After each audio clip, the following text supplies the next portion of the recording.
Hello दोस्तों, स्वागत है आप सभी का आपके अपने यूट्यूब चैनल एजुकेशन पर्सन पर। तो दोस्तों आज हम फिर हाजिर हुए हैं एक नई वीडियो में आप सभी के सामने। आज की इस वीडियो में हम बात करने वाले हैं बीएसएफ ट्रेडमैन से रिलेटेड प्रैक्टिस सेट नंबर 8 के बारे में। तो आज की इस वीडियो में हम जीके जीएस से रिलेटेड टॉप 25 क्वेश्चन से फिर कवर कराने वाले हैं आप सभी को, जो आपके बीएसएफ ट्रेडमैन से रिलेटेड रहने वाले हैं। तो वीडियो में लास्ट तक बने रहें। आप सभी लोगों से मेरी एक छोटी सी रिक्वेस्ट और है, जो भी बच्चे हमारे यूट्यूब चैनल एजुकेशन पर्सन पर अभी नए आए हैं, प्लीज़ इस चैनल को सब्सक्राइब करके बेल आइकन को जरूर दबा लें, जिससे कि आने वाले सभी नोटिफिकेशंस आप सभी को मिल सकें। साथ ही मैं आपको आज की इस वीडियो में बीएसएफ ट्रेडमैन से related PYQ top 25 question GK GS से रिलेटेड कवर कराने वाला हूं। आपको लास्ट तक वीडियो को देखना है और आज आपको इस 25 क्वेश्चन में से टोटल कितने क्वेश्चन ठीक होते हैं उसका कमेंट में मुझे आंसर बता के जरूर जाना है कि 25 में से इतने क्वेश्चन आपके ठीक हुए हैं। तो स्टार्ट करते हैं आज की इस वीडियो को। देखते हैं अपना पहला क्वेश्चन। ठीक है दोस्तों, आज का हमारा पहला क्वेश्चन है, धन विधेयक प्रस्तुत किया जा सकता है तो किसमें? लोकसभा में, केवल राज्यसभा में, राज्यसभा या लोकसभा में, केवल सदन के दोनों सदनों की संयुक्त बैठक में। तो जो धन विधेयक होता है उसको हम कहाँ प्रस्तुत कर सकते हैं? तो इसका राइट आंसर जाएगा दोस्तों हमारा ऑप्शन नंबर ए के साथ में, केवल लोकसभा में। ऑप्शन ए इसका राइट आंसर हो जाएगा। धन विधेयक केवल लोकसभा में प्रस्तुत किया जाएगा। ठीक है, ऑप्शन ए इसका राइट आंसर हो जाता है। चलते हैं नेक्स्ट क्वेश्चन की तरफ। अगला क्वेश्चन है दोस्तों हमारा, राज्यसभा की बैठकों की अध्यक्षता कौन करता है? किसकी? राज्यसभा की जो बैठक होती है उसकी अध्यक्षता कौन करता है? तो इसका राइट आंसर जाता है हमारा ऑप्शन बी के साथ में, उपराष्ट्रपति। राज्यसभा की बैठक की अध्यक्षता उपराष्ट्रपति करते हैं। ऑप्शन बी इसका राइट आंसर हो जाएगा। ठीक है, चलते हैं अगले क्वेश्चन की तरफ। अगला क्वेश्चन है हमारा, भारत में एक राजनीतिक दल को मान्यता किसके द्वारा प्रदान की जाती है? किसको? भारत में जब कोई राजनीतिक दल बनता है तो उसको मान्यता किसके द्वारा प्रदान की जाती है? तो इसका राइट आंसर क्या होगा? संसद द्वारा, राष्ट्रपति द्वारा, चुनाव आयोग द्वारा या फिर उच्चतम न्यायालय द्वारा। इसका राइट आंसर बताइए दोस्तों जल्दी से। राजनीतिक दल को भारत में किसकी मान्यता, कौन मान्यता देता है राजनीतिक दल को? तो इसका राइट आंसर जाता है ऑप्शन नंबर सी के साथ में, चुनाव आयोग। जब भी भारत में कोई राजनीतिक दल बनता है तो उसे चुनाव आयोग मान्यता प्रदान करता है। तो ऑप्शन सी इसका राइट आंसर हो जाएगा। ठीक है, चलते हैं अगले क्वेश्चन की तरफ। अगला क्वेश्चन है, निम्नलिखित में से किस उत्पाद पर शुद्धता के सिलसिले में हॉलमार्क चिन्ह अंकित किया जाता है? तो हॉलमार्क का चिन्ह इनमें से शुद्धता के लिए किस पर अंकित किया जाता है, मतलब कि लगाया जाता है? जल्दी बताइए। रेशम उत्पाद पर हॉलमार्क लगाया जाता है, खाद्य पदार्थ पर, स्वर्ण आभूषण पर या फिर पर्यावरण मित्र उत्पाद पर? तो इसका राइट आंसर क्या होगा? हॉलमार्क का चिन्ह जो पाया जाता है दोस्तों, वो पाया जाता है जो स्वर्ण के आभूषण होते हैं उन पर पाया जाता है। तो ऑप्शन नंबर सी इसका राइट आंसर हो जाएगा। हॉलमार्क का चिन्ह स्वर्ण के आभूषणों पर अंकित किया जाता है। ठीक है, ऑप्शन सी इसका राइट आंसर हो जाएगा। चलते हैं अगले क्वेश्चन पर। अगला क्वेश्चन है, एक अश्वशक्ति लगभग बराबर है। तो एक अश्वशक्ति किसके बराबर होती है? इसका राइट आंसर आपको बताना है। तो इसका राइट आंसर जाता है ऑप्शन नंबर सी, 746 वाट के बराबर। ऑप्शन सी इसका राइट आंसर हो जाएगा। एक अश्वशक्ति 746 वाट के बराबर होती है। तो ऑप्शन ए इसका राइट आंसर, ऑप्शन सी इसका राइट आंसर हो जाएगा। ठीक है, याद रखना है। चलते हैं अगले क्वेश्चन पर। हमारा अगला क्वेश्चन है दोस्तों क्वेश्चन नंबर 6, रुधिर स्कंदन में मदद करने वाला विटामिन है। तो रुधिर स्कंदन में मदद करने वाला विटामिन कौन सा होता है? तो इसका राइट आंसर जाता है ऑप्शन नंबर डी के साथ में, विटामिन के। कौन सा? विटामिन के जो होता है वो रक्त के थक्का जमाने के लिए जाना जाता है। तो ऑप्शन डी इसका राइट आंसर हो जाएगा। ठीक है, याद रखना है। चलते हैं अगले क्वेश्चन पर। अगला क्वेश्चन है दोस्तों, एसीजेड मतलब सेज का पूर्ण रूप क्या है? तो जल्दी बताइए, सेज का पूर्ण रूप क्या होता है? 7वें क्वेश्चन का राइट आंसर बताइए दोस्तों। तो इसका राइट आंसर जाता है social economic zone. Option C इसका राइट आंसर हो जाता है। सोशियल इकोनॉमिक जोन, SEZ का फुल फॉर्म होता है social economic zone. Option C इसका राइट आंसर हो जाएगा। चलते हैं नेक्स्ट क्वेश्चन पर। अगला क्वेश्चन है दोस्तों हमारा, अनियत तापी प्राणियों के लिए निम्न में से कौन सा सही है? तो जो अनियत तापी प्राणी होते हैं तो उनके लिए इनमें से कौन सा विकल्प सही है? देख लेते हैं। उनका रक्त हर समय शीतल रहता है, या फिर उनके शरीर का तापमान वायुमंडल के अनुसार बदलता रहता है, या फिर ऑप्शन सी में उनके शरीर का तापमान सदा स्थिर रहता है, या फिर ऑप्शन डी में वे रास्ते में आने वाले सभी प्राणियों का वध कर देते हैं। तो इसका राइट आंसर क्या होगा, जल्दी बताइए। जो अनियत तापी प्राणी होते हैं तो उनका राइट आंसर होगा ऑप्शन नंबर बी, उनके शरीर का तापमान वायुमंडल के अनुसार बदलता रहता है। तो ऑप्शन बी इसका राइट आंसर हो जाएगा। जो अनियत तापी प्राणी होते हैं उनके शरीर का जो तापमान होता है वो वायुमंडल के अनुसार बदलता रहता है। ऑप्शन बी इसका राइट आंसर हो जाएगा। चलते हैं अगले क्वेश्चन की तरफ। अगला क्वेश्चन हमारा क्वेश्चन नंबर 9। कंप्यूटर के लिए आईसी चिप आमतौर पर बनाए जाते हैं। जो कंप्यूटर में आईसी चिप लगी होती है तो वो किससे बनाई जाती है, इस क्वेश्चन में आपसे पूछा गया है। तो इसका राइट आंसर होगा ऑप्शन नंबर बी, सिलिकॉन के। तो जो कंप्यूटर में आईसी चिप लगी होती है दोस्तों वो सिलिकॉन की बनाई जाती है। ऑप्शन बी इसका राइट आंसर हो जाएगा। ठीक है, याद रखना है। चलते हैं नेक्स्ट क्वेश्चन पर। अगला क्वेश्चन है क्वेश्चन नंबर 10। तेजड़िया बुल या फिर मंदड़िया बुल बियर वाणिज्य के किस पहलू से संबंधित हैं। जो तेजड़िया बुल होता है और मंदड़िया बियर बुल होता है तो ये वाणिज्य के किस पहलू से संबंधित होते हैं। तो इसका राइट आंसर है दोस्तों ये स्टॉक मार्केट से संबंधित होते हैं कि स्टॉक कब उठेगा और कब डाउन हो जाएगा, तो ये इससे संबंधित होते हैं। ठीक है, याद रखना ऑप्शन डी 10वें का ऑप्शन डी राइट आंसर हो जाएगा, याद रखना है। चलते हैं अगले क्वेश्चन पर। अगला क्वेश्चन है भारत में कुल कितने प्रतिशत लोग हिंदी भाषा का प्रयोग करते हैं। किसमें, भारत में कितने प्रतिशत लोग हिंदी भाषा का प्रयोग करते हैं। तो इसका राइट आंसर क्या होगा, जल्दी बताओ। भारत में कितने परसेंट हिंदी भाषा बोली जाती है। तो इसका राइट आंसर जाता है दोस्तों ऑप्शन बी के साथ में 44%। ऑप्शन बी इसका राइट आंसर हो जाएगा। भारत में कुल 44% हिस्से पर हिंदी भाषा का उपयोग किया जाता है। ठीक है, चलते हैं अगले क्वेश्चन पर। अगला क्वेश्चन है मछलियां निम्नलिखित में से किसके द्वारा श्वास क्रिया करती हैं। तो मछली जो होती है वो किसके द्वारा अपना सांस लेती है, ये क्वेश्चन पूछा गया है। तो इसका राइट आंसर हो जाएगा गिल्स के द्वारा। किसके, गिल्स के द्वारा। ऑप्शन डी इसका राइट आंसर हो जाएगा। किसके द्वारा, मछली जो सांस लेती है वो किसके द्वारा लेती है, वो गिल्स के द्वारा सांस लेती है। चलते हैं अगले क्वेश्चन पर। तो 12वें का ऑप्शन क्या है, ऑप्शन डी, मछली जो सांस लेती है वो गिल्स के द्वारा सांस लेती है। ठीक है, देखते हैं अगला question, question number 13। Question number 13 है बंगाल के प्रथम गवर्नर जनरल का नाम क्या है। किसके, बंगाल के जो प्रथम गवर्नर जनरल थे उनका क्या नाम है, जल्दी बताओ। इसका राइट आंसर जाता है वॉरेन हेस्टिंग। क्या, वॉरेन हेस्टिंग बंगाल के प्रथम गवर्नर जनरल थे। ऑप्शन बी इसका राइट आंसर हो जाएगा। चलते हैं अगले क्वेश्चन पर। अगला क्वेश्चन है संसार का सबसे छोटा महासागर कौन सा है। तो ये क्वेश्चन मैंने आपको पहले प्रैक्टिस सेट में भी एक बार करा चुका हूँ। तो इसका राइट आंसर सभी लोग जल्दी से बताएं। संसार का सबसे छोटा महासागर कौन सा है। तो ये सभी को पता है आर्कटिक महासागर। ऑप्शन सी इसका राइट आंसर हो जाएगा। आर्कटिक महासागर संसार का सबसे छोटा महासागर है।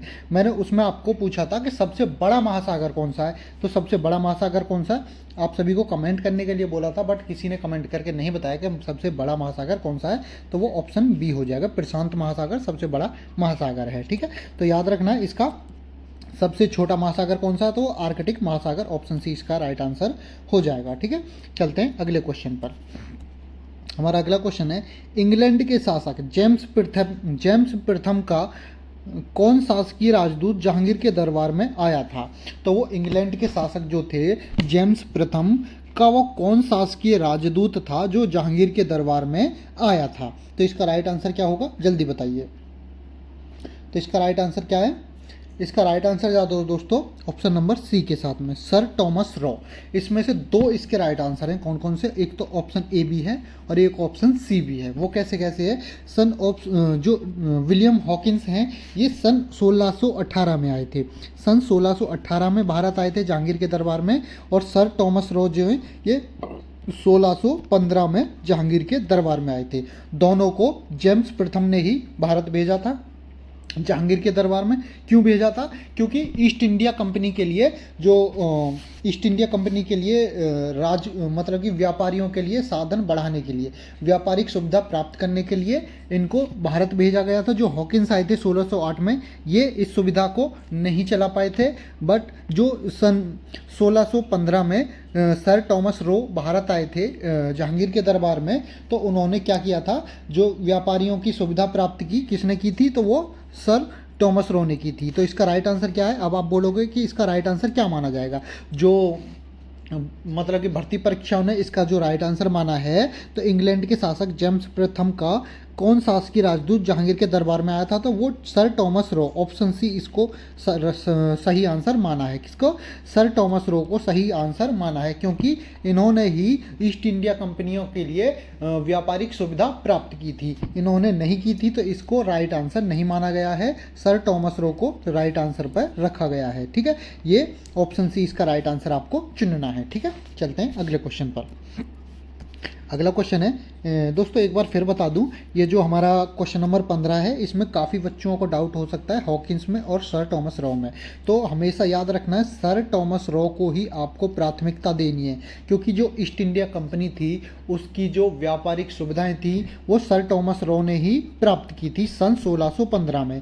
हॉकिंस कब आए थे? 1608 में आए थे। अगर क्वेश्चन में पूछ लिया जाए जेम्स प्रथम ने जहांगीर के दरबार में 1608 में या फिर 1615 में, अगर ये ईयर दे करके पूछ लिया जाए कौन जहांगीर के दरबार में आए थे, तो तब उस हिसाब से आपको लगाना है। जो हॉकिंस है वो 1608 में आए थे और सर टॉमस रो हैं ये 1615 में आए थे।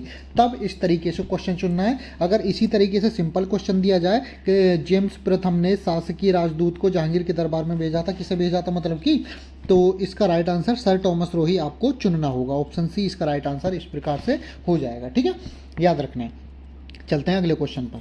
अगला क्वेश्चन है दोस्तों हमारा, निम्नलिखित में से किसको सेल का पावर प्लांट भी कहा जाता है?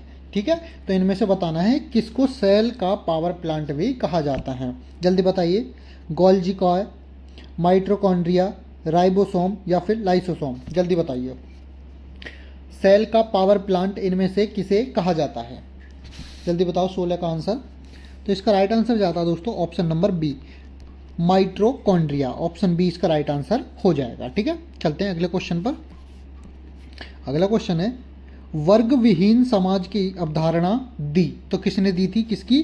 वर्ग विहीन समाज की अवधारणा किसने दी थी? इसका राइट आंसर क्या होगा? इसका राइट आंसर है दोस्तों कार्ल मार्क्स ने। किसने?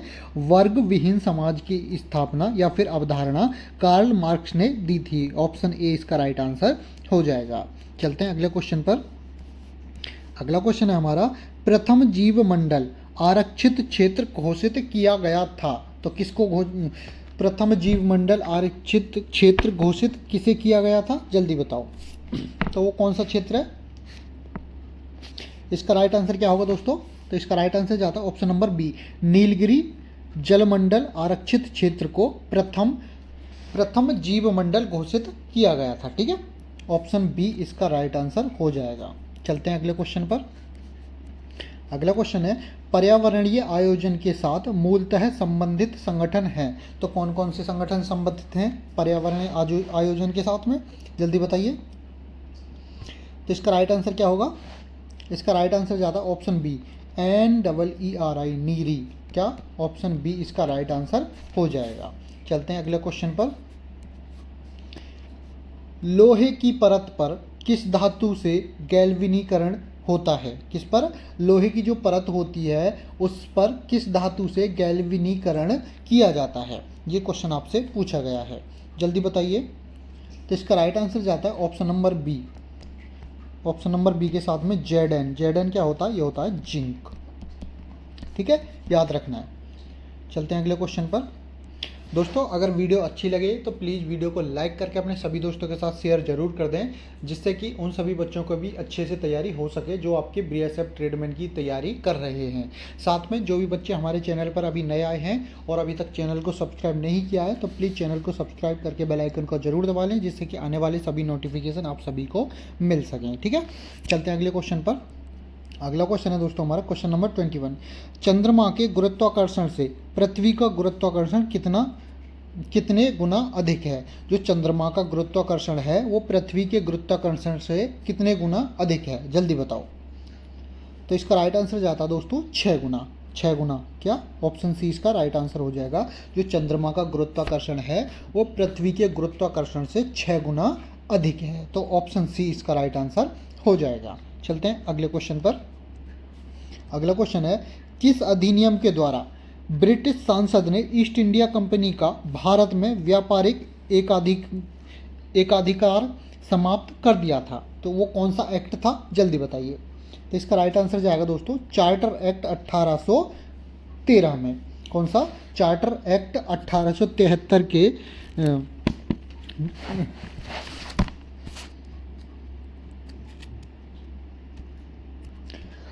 सॉरी, तो मैं क्या बता रहा था? हाँ, तो चार्टर एक्ट 1873 के अधिनियम के द्वारा British east India company Bharat में क्या हुआ था? इसका व्यापारिक एकाधिकार समाप्त कर दिया गया था। तो ऑप्शन बी इसका राइट आंसर हो जाएगा। ठीक है, चलते हैं अगले क्वेश्चन पर। अगला क्वेश्चन है दोस्तों क्वेश्चन नंबर 23।